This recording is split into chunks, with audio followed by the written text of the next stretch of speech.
মিশরে জাদু ছিল রাষ্ট্রীয় শক্তি।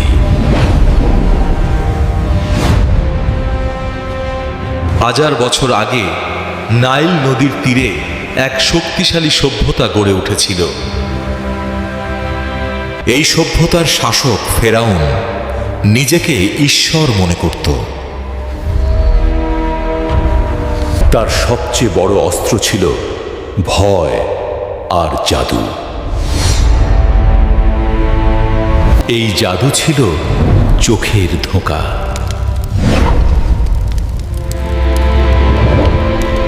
আল্লাহ পাঠালেন মুসা আলাইহিস সালামকে সত্য নিয়ে। মুসা আলাইহিস সালাম তার লাঠি নিক্ষেপ করলেন।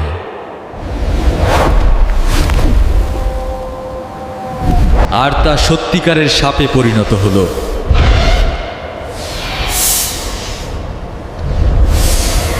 জাদুকররাও তাদের লাঠি নিক্ষেপ করল।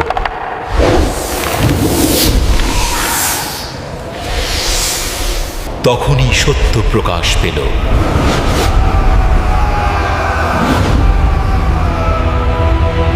জাদুকররা সিজদায় পড়ে গেল।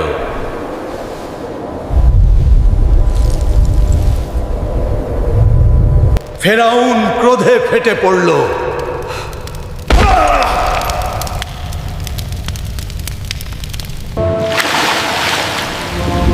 আল্লাহ নিদর্শন পাঠালেন, নীল নদের পানি লাল হয়ে যাও।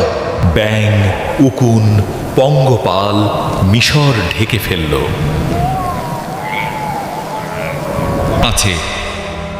তবুও ফেরাউন অহংকার ছাড়ল না।